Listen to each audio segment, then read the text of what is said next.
बिस्मिल्लाहिर्रहमानिर्रहीम अस्सलाम वालेकुम वीवर्स, वेलकम टू किसान दोस्त मौजूद वीवर्स। एक गोट फार्मर के पास मौजूद हूँ।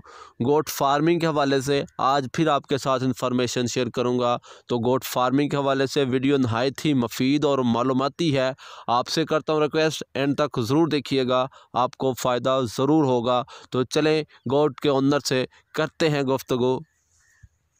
अस्सलाम वालेकुम। वालेकुम सलाम जी। सर की हाल है? ठीक है जी। सर अपना नाम की जे? मेरा नाम जी अमानत मसीह है। अमानत साहब किहड़ा इलाका जे? खानपुर सैदा जी।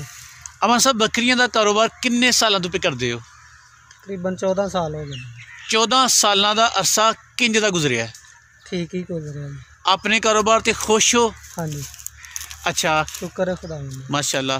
14 सालों दे विच तुहानू इस कारोबार दे विच किहड़ियां-किहड़ियां कामयाबियां मिलियां ने? बड़ियां जी, बच्चे पढ़ा लेने। माशाअल्लाह। इन्हां बकरियां तो? हाँ जी। माशाअल्लाह। ते कोई ऐसियां नाकामियां या मुश्किलां जिहड़ियां पेश आईयां होन? कोई मुश्किल नहीं जी। अच्छा, खुदा मददगार है। माशाअल्लाह। अच्छा, 14 साल पहला किन्नियां बकरियां तू काम दा आगाज़ कीता सी? तकरीबन एक दो ही सी पहला, तो फिर बाद च आस्ता आस्ता नाल वधांदे गए, नाल वेचदे गए। Very good.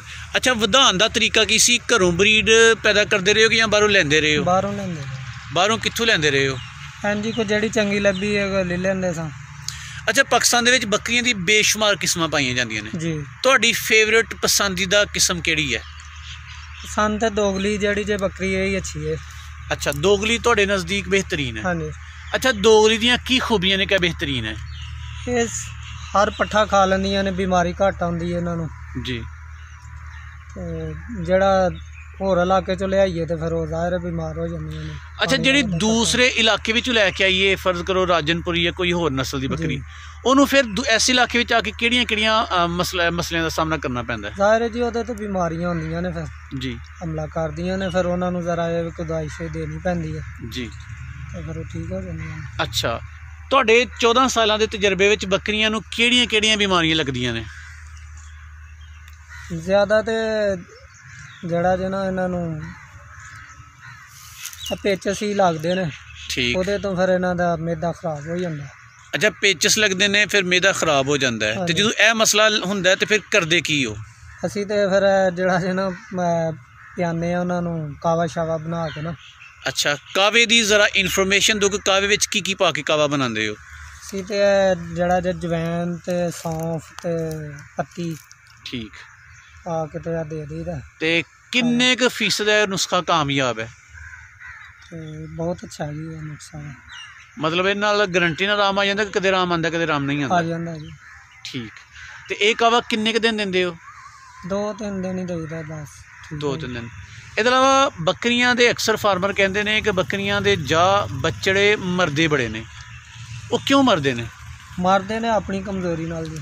ਉਹ ਕਿਹੜੀ ਕਮਜ਼ੋਰੀ ਹੈ, ਜ਼ਰਾ ਨਿਸ਼ਾਨਦੇਹੀ ਕਰਿਓ। ਕਮਜ਼ੋਰੀ ਇਹ ਹੈ ਕਿ ਉਹਨਾਂ ਨੂੰ ਠੰਡ ਤੋਂ ਬਚਾਉਣਾ ਪੈਂਦਾ ਜੀ। ਤੇ ਸਰਦੀ ਇਹਨਾਂ ਨੂੰ ਜਦੋਂ ਲੱਗ ਜਾਂਦੀ ਹੈ ਇਹਨਾਂ ਦੇ ਫੇਫੜੇ ਖਰਾਬ ਹੋ ਜਾਂਦੇ ਨੇ ਬੱਚਿਆਂ ਦੇ? ਹਾਂਜੀ। ਅੱਛਾ, ਬੱਚਿਆਂ ਨੂੰ ਸਰਦੀ ਕੋਲੋਂ ਕਿੰਜ ਬਚਾਈਦਾ?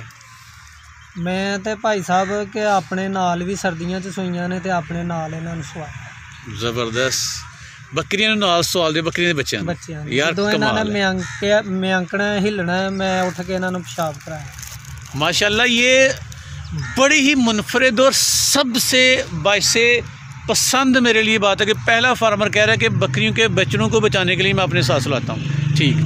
अच्छा, और दसो कि बकरियों की खुराक की मद विच रोज़ाना का तुहाडा कितना खर्चा आ जाता है?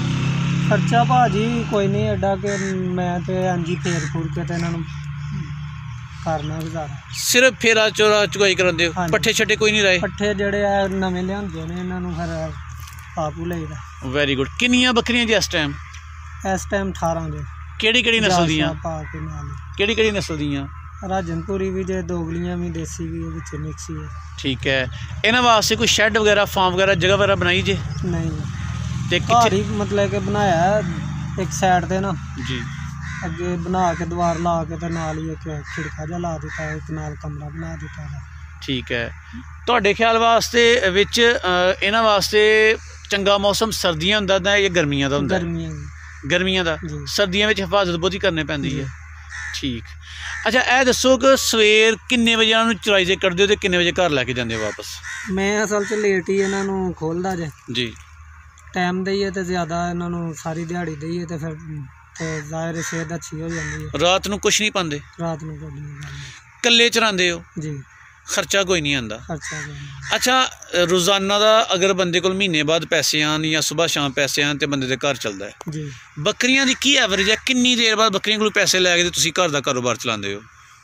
ਮੈਂ ਪਹਿਲੇ ਟਾਂਗਾ ਰੱਖਿਆ ਦਾ ਸੀ, ਨਾਲ ਛੋਟੇ ਬੱਚੇ ਪੜ੍ਹਦੇ ਸਨ ਤੇ ਨਾਲ ਹੀ ਉਹ ਇਹਨਾਂ ਦਾ ਚਰਾਈ ਕਰਦੇ ਸਨ ਜੀ।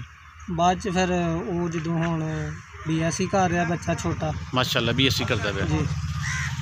ਤੇ ਜਦੋਂ ਜ਼ਰੂਰਤ ਪੈਂਦੀ ਹੈ ਬੱਕਰੀ ਦਾ ਬੱਚਾ ਸੇਲ ਕਰ ਛੱਡਦੇ ਹੋ? ਹਾਂਜੀ। ਮਤਲਬ ਨਾਲ ਨਾਲ ਕੰਮ ਚੱਲਦਾ ਰਹਿੰਦਾ ਹੈ। ਜੀ। ਅੱਛਾ, ਕੀ ਸਮਝਦੇ ਹੋ ਬੱਕਰੀਆਂ ਦਾ ਕਾਰੋਬਾਰ ਔਖਾ ਹੈ ਕਿ ਸੌਖਾ ਹੈ? ਬਹੁਤ ਅੱਛਾ ਜੀ। ਵੇਖੋ ਨਬੀਆਂ ਪੈਗੰਬਰਾਂ ਨੇ ਇਹ ਕੰਮ ਕੀਤਾ ਵਾ, ਜੀ। ਇਹਦੇ 'ਚ ਬਰਕਤ ਹੈ, ਜੀ। ਖੁਦਾ ਨੇ ਬਰਕਤ ਇਹਦੇ 'ਚ ਪਾਈ ਹੈ ਜੀ।